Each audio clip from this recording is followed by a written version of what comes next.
Dearest Diary, I have now been trapped in Minecraft longer than I've been alive.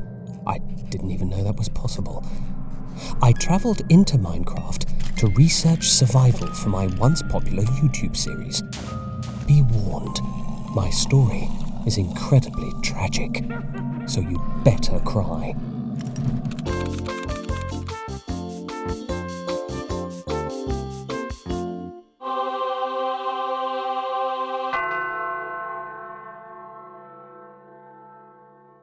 Six episodes in, I was excited to try playing Minecraft for the first time.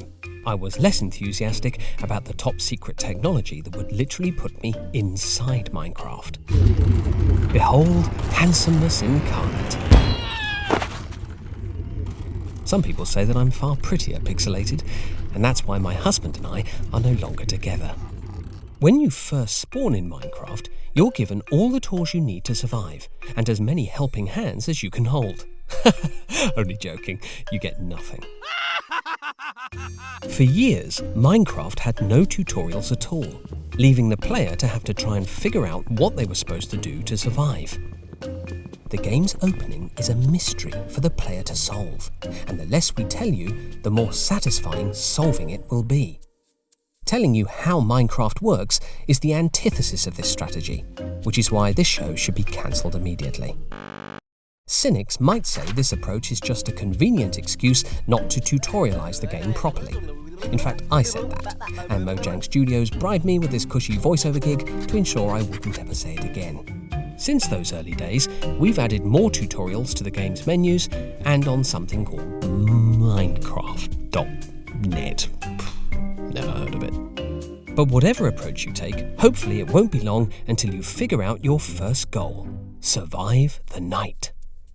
Daytime in Minecraft lasts around 10 real-time minutes.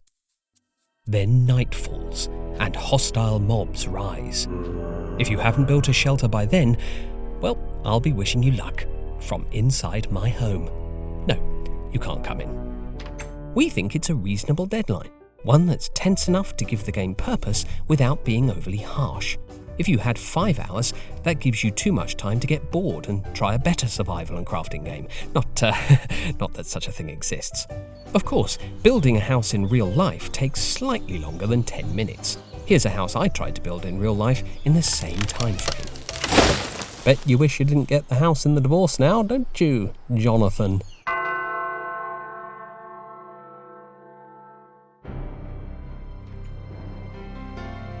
Having survived my first night, I decided to celebrate by going back inside and hiding. Did I say hiding? I meant pondering what makes survival in Minecraft fun. See, most games are power fantasies. They give you access to superpowers, incredible combat skills, infinite lives, and the ability to have a conversation without accidentally saying something stupid.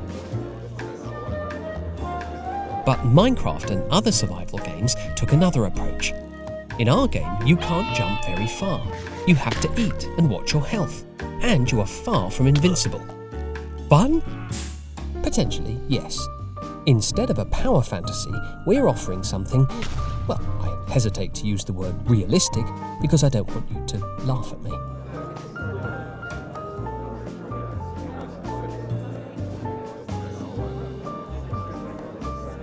But by making you more vulnerable and equipping you with a more plausible skill set, we're offering a fairer, more compelling challenge. Crafting a survival game that's fun but fair is a tricky balance to get right. For example, with hunger and daylight constantly ticking down, Minecraft's survival mode has 2 persistent deadlines. Whereas, if we added more deadlines, we risk the stress levels rising to the point you're not enjoying the experience anymore.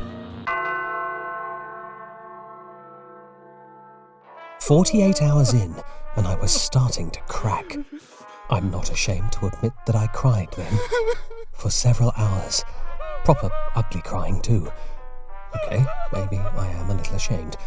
Enough feeling sorry for myself. It was time to take my survival seriously.